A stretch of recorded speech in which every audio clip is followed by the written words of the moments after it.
Las cosas no son igual. Dios les bendiga, hermanos y amigos. Mi nombre es Martín Salazar, pastor de Templo de Alabanza en El Paso, Texas. Te invito a que escuches este impactante testimonio de nuestro hermano John Henry Millán. Creemos que será de grande bendición. Escúchalo y ponle mucha atención.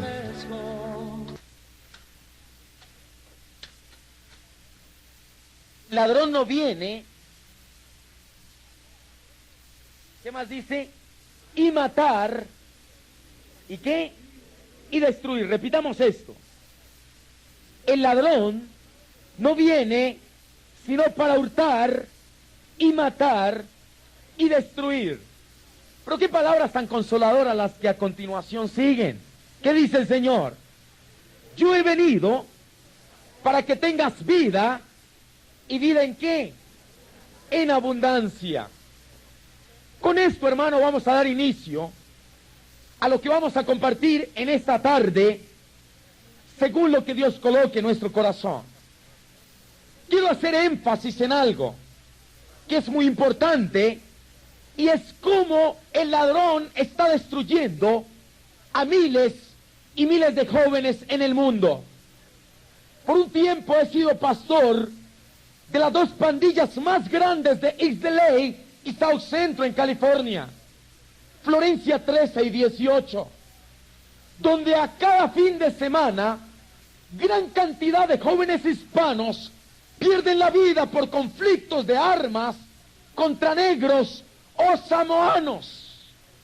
La humanidad puede decir, el problema de pandillas, el problema de homicidio en Norteamérica y en cualquier lugar del mundo es un problema plenamente cultural.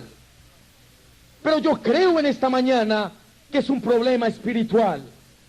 Hay una verdad, el mundo y la juventud se pierde. Miles de jóvenes ingresan al crimen organizado y homicidio por contrato. Pero hoy hay una buena noticia. Hay alguien el cual puede llegar a esas vidas y hacer de ellos criaturas diferentes para exaltar el nombre de Cristo Jesús.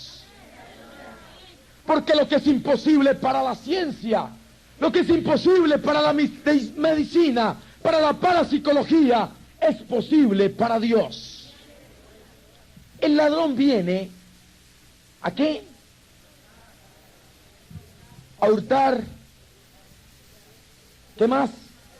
Matar y destruir. Pero hay esperanza, sí, Señor. Jesucristo es la esperanza. Quiero hablarles de la historia de un joven que se desarrolla en un país llamado Colombia, en Sudamérica. Este joven nace de un hogar donde su padre es siciliano y por cuarta generación pertenecía al narcotráfico organizado en Sicilia, Italia. Su madre, una mujer de empresa, de negocio, y en ese hogar de estos dos padres nace una criatura un 2 de agosto de 1969, donde económicamente su vida podía salir avante, donde secularmente podría haberse preparado en los mejores colegios seculares. Pero hay algo que quiero hacer énfasis a los padres de familia en esta mañana.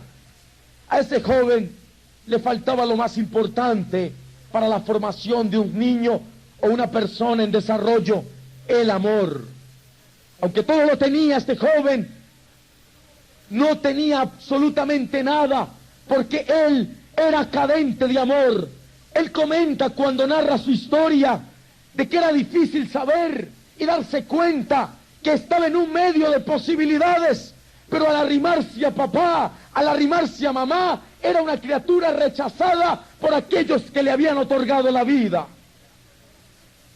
Él dice que le dolía mucho saber que su madre le rechazaba, que le dolía mucho saber que para papá era más importante su negocio secular, su empresa, que el regalo que Dios le había dado. ¿Cuántos padres de familia hay en este lugar? ¿Cuántos saben que lo más precioso para los hijos para los padres son los hijos? Escuche con atención esto. En ese hogar había llegado la bendición, esta criatura. Pero esa bendición los padres de este niño no la supieron aprovechar. Él dice que cuando fue creciendo, era tanto el rechazo de papá y de mamá, que él empezó a sembrar en su corazón odio, amargura y destrucción a sí mismo y a los demás. Usted preguntará, pero eso simplemente ocurre en Sudamérica, Colombia. Usted dirá, los vatos de Colombia son bien crazy. Hermano, en la fachada norteamericana también existe. Aún más, en el medio cristiano, esto es una realidad. Porque ignoramos lo importante que es el hijo para nosotros como padres. No soy padre, pero me dan ganas. Pero hablo como hijo. Pero quiero decirte algo importante para seguir avanzando. El fundamento en un hogar no es el dinero, no es el sustento, no son las economías, no son los deleites, es el amor de Dios. Puedes tenerlo todo, puedes alcanzarlo todo, fundamentalmente económico puedes avanzar, pero sin amor no eres absolutamente nada, porque Dios es amor. Él comenta que su corazón se entristecía al saber que mamá no le amaba. Él comenta que un día su madre le escribe una hermosa carta y le dice: hijo, en 8 ocasiones intenté quitarte la vida con pitocin y naciste, yo nunca deseando que nacieses. Desde la raíz de mamá, el odio y la amargura estaba cimentado en el vientre inocente de esa criatura. La herencia de sus padres le continuaron y le siguieron. Pero gracias por Jesús. Gracias por el milagro de Cristo. Gracias por la restauración de Cristo. Gracias por lo que Cristo puede hacer en una criatura. Aleluya. Dice que fue creciendo aislado por los seres que más amaba. Y para mitigar el dolor, empieza a ingresar a la farmacodependencia, porque papá y mamá eran adictos a heroína y cocaína. Él traía no solamente herencia de amargura y rechazo, sino herencia de farmacodependencia y droga. 11 años de edad, él dice que se sentía aislado por los seres que le habían dado la vida. 11 años de edad.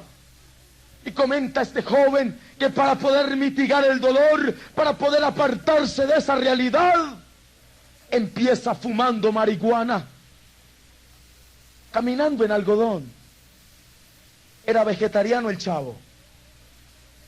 Comenta él que como la marihuana no mitigaba la soledad interior de él, empieza inhalando cocaína. Era tanto la escala y el vacío en la vida de ese joven que termina inyectándose a la edad de 13 años heroína y esclavizado de la droga. Pero su vida no termina en ser un fármaco dependiente, en ser una persona adicta a droga, sino que él dice que era tanto el odio que había sembrado en su corazón que lo refugia en seres inocentes. ¿Cuántos han oído de Colombia? ¿Cuántos han oído del caos de la juventud colombiana? ¿Cuántos saben que los mayores asesinos por contrato en Cali, Colombia, Medellín, Colombia, son jóvenes de 13 años de edad? Él dice que ya no le bastaba el ser un fármaco dependiente, sino que a la edad de 13 años ingresa al crimen organizado en su país. Él a muy corta edad alimentó el deporte de del motociclismo. Era corredor de motorcycle. Él a muy corta edad empezó a correr motos. Y comenta que la primera avance en la vida de él como un delincuente fue dar motos a sicarios o asesinos por contrato. Comenta que poco a poco ingresó.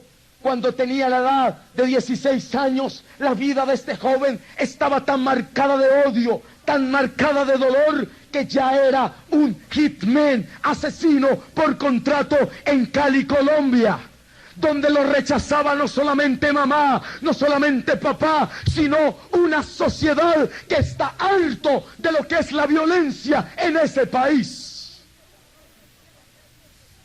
Cuando miramos esto, hermanos, dice, pero ¿cómo puede pasar esto? Pero hay respuesta a esta irrealidad. No vivimos en nuestra juventud ataques humanos ni psicológicos. Nuestros jóvenes a diario son atacados mentalmente por huestes espirituales de maldad que los llevan rumbo a la muerte, que les roban parte de su juventud. Pero ante esta realidad hay una respuesta, tiene un nombre y es Jesucristo. Dios puede cambiarlos, Dios puede sacudirlos, Dios puede impactarlos y hacer de ellos nuevas criaturas. Porque nada es imposible para Dios. Dice que él continúa su vida, adicto a heroína, PCP, cocaína y asesino por contrato. Comenta él que el precio de un ser humano en Cali, Colombia, era de $3,000, $4,000, según la persona que fuesen a darle muerte por contrato. Él dice que el precio de la humanidad para ellos no significaba nada. Pero comenta que junto con él, 126 jóvenes estropeados por falta de amor en su hogar pertenecían al homicidio por contrato en grupos organizados en Cali y Medellín, Colombia. Yo he sido pastor de pandillas en Ixdeley. Las pandillas en Ixdeley y las pandillas de Colombia, hay una inmensa diferencia. En Los Ángeles, California, las pandillas para las pandillas de Colombia son Mickey Mouse. Pequeñas pandillas. La violencia en Colombia está tomando control de miles y miles de jóvenes como este que estoy hablando. Pero fíjese en algo. ¿Dónde parte la raíz? ¿Dónde parte el fundamento para que ellos hubiesen ingresado al homicidio por contrato? Falta de amor en sus hogares. Mamá que estás en este lugar, abraza a la criatura que Dios te ha dado. Ama a la criatura que Dios te ha dado. Entiende la criatura que Dios te ha dado. Porque no es un problema para tu vida, mi hermana, mi hermano. Es un regalo de Dios. El hijo es un regalo de Dios para los padres. Pero tristes muchachos que viven una vida caótica porque sus padres no entienden esta verdad. Tristes muchachos que todo lo tienen en su hogar, pero nunca saben lo que es el amor de papá, la contemplación de papá, la ternura de papá. Pero por eso estamos aquí, hermanos. Porque el fundamento de este lugar es el amor de Dios y mora en nosotros. Si ellos están aquí, no están perdidos en droga, no son homicidas por contrato.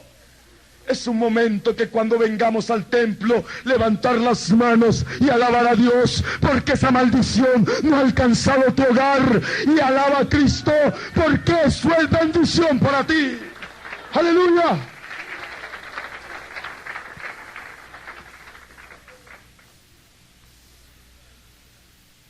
...16 años de edad...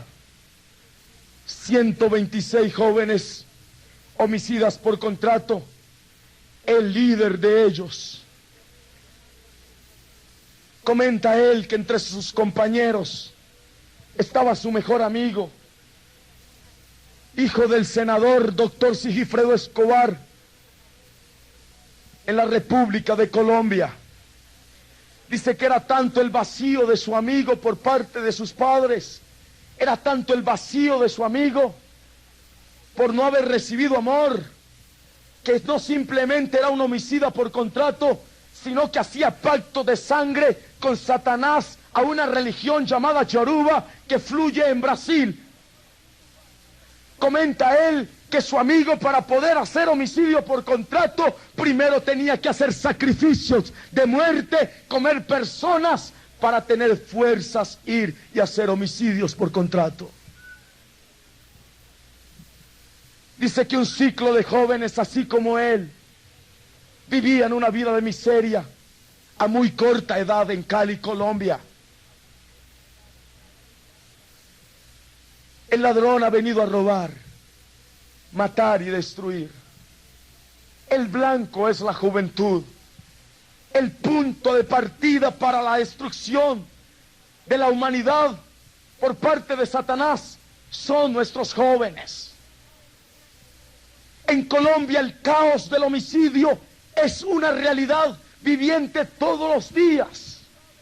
Bombas donde 100 personas pierden la vida, donde el valor humano se ha perdido, donde el hombre fuerte se llama ambición. Y lamentablemente la juventud colombiana ha entrado en ese círculo vicioso y a diario vive esa irrealidad. Dice este joven que ya su vida no tenía sentido. Heroína no había sido felicidad. PCP tampoco, cocaína menos, homicidio por contrato menos.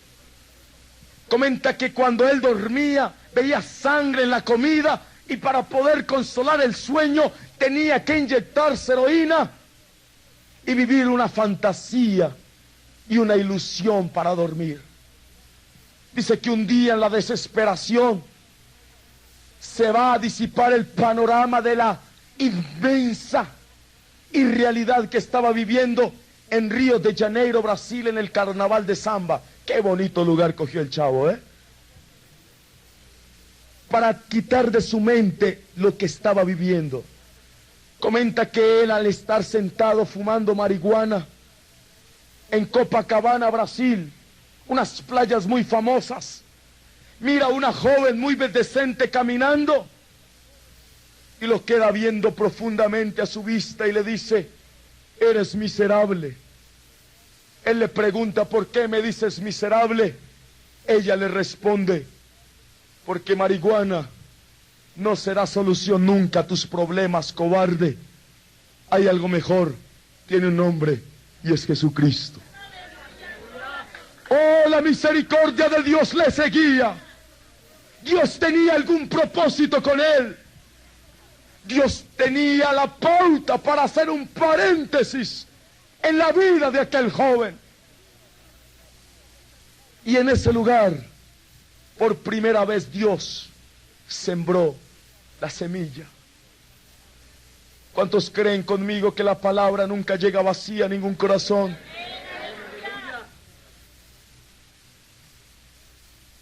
Como pastor de Asamblea de Dios en Estados Unidos, yo decía: ese ya no se salva, mano. Dios solo salva al que se arrodilla, al que se persina. Pero un descarado como ese no tiene perdón de Dios. Pero la Biblia dice que para Dios son muy grandes sus misericordias. La Biblia dice que de lo vil, de lo menospreciado, valga la expresión, de lo inútil, inservible del mundo, Él levantará para avergonzar a los sabios. Y yo creo en la Biblia, porque es palabra de Dios. Comenta él que al regresar a su hogar, la policía judicial en Colombia le buscaba para darle muerte a él, porque era líder de un grupo de asesinos por contrato buscado en la ciudad de Cali, Colombia. La única manera como los judiciales terminan con un caso de sicarios, es la palabra que se usa en Colombia, es matando al líder para desintegrar el grupo. Comenta él que la palabra ya había sido sembrada en él y eso se le había quedado en el corazón. Cuando él estaba reunido con sus jóvenes, cuando él estaba conversando con sus jóvenes para hacer un programa de homicidio, al día siguiente la policía judicial le arresta a él y lo llevan rumbo a la muerte. Ya no había oportunidad humana para que esa persona viviese más e hiciese estragos en Colombia. Pero él comenta que cuando lo llevaban en el carro maltratándole, pegándole electricidad, estrujándole, oía las palabras de la joven de Sao Paulo, Brasil. Comenta este joven que cuando llegó al lugar donde le iban a dar muerte, supuestamente, él iba vendado esperando morir, pero gimió y dijo: Dios, si tú verdaderamente existes, dame una oportunidad de vivir. Él dice que empezó a sentir una convicción y un compungimiento por todos sus actos anteriores, como nadie lo había sentido. La policía judicial le quita la venda y le pregunta: muchachos, ¿cuántos años tienes? Él dice: 16 años de edad. Dice que el capitán empieza a llorar, a llorar, a llorar, a llorar, y él no se entendía por qué. Y le dice: hijo, tengo la autorización de que mueras, pero te estoy mirando a ti, y es como si estoy viendo a un hijo que acabaron de matar hace unos días. Por favor, huye, por favor, corre, pero no vuelvas a hacer maldad, no vuelvas a hacer estragos, porque hoy no te puedo matar. Había un plan de Dios, había un propósito de Dios. Oh, Dios tenía algo, aleluya. Comenta él compungido que corre donde su madre y le comenta lo que le había pasado. Lo que el joven no sabía era que había una casa que le conocían a él, de aleluyas, de bullosos como usted, mi hermano, y yo, que gemían al Dios de ellos que impactara la vida de ese joven. Comenta él que inmediatamente la madre, cuando oyó lo que el hijo le estaba diciendo de la oportunidad de vivir, le tira una cascarita y le dice: hijo, tu vida tiene que cambiar. ¿Por qué no vas al culto de unos aleluyas? Van a hacer un campamento, hijo. Ya que te pasó esto, ¿por qué no vas? Aunque sea para que consigas novia, que hay chicas muy bonitas. Pero fíjese esto. Dice él que sintió de un momento a otro arreglar sus maletas y salir al campamento. Dice que cuando llegó al campamento de los aleluyas, empezó a ver la gente brincando, danzando, remolineando. Pero comenta él que como no usaba cabello, usaba una tira de pelo, 7 aretes en la oreja, la gente lo miraba como un animal raro. Comenta que en la ciudad le conocían y lo dejaron sentado en el último asiento con un ujier al lado. El último día del campamento, ni Cristo ni Chava, pero había un fluir de Dios en ese santuario como nunca. Comenta él que el predicador empezó a hablar de la historia de amor más linda del mundo, Jesús. Empezó a hablar de su ternura, de su amor, de la compasión. Y algo empezó a pasar en el último asiento con la vida de ese joven. De un momento a otro, dice el predicador, Dios tiene propósitos para alguien. Y se dirige al que estaba atrás, y era el joven. Y le dice: hey, tú, el que no tiene pelo, pasa al frente. Pero le invita a pasar al frente y le dice: Hoy es el día de las misericordias de Dios para ti. Comenta él que cuando pasa al frente empezó a temblar. Dice que el predicador empezó a mirarlo con compasión y empezó a hablarle de lo que Cristo podía hacer por su vida, del amor de Cristo, de la misericordia de Cristo, y le invita a que recibiese a Jesús. Dice él que con lágrimas empieza a recibir y abrazar a Jesús. Comenta él que ni la marihuana le había hecho sentir, ni la heroína, ni el PCP, tanto placer y emoción como la que estaba sintiendo. Pero algo pasaba en ese lugar, era el poder de Dios llegando, era el poder de Dios impactando, era el poder de Dios cambiando. Y sacando de lo vil y menospreciado del mundo,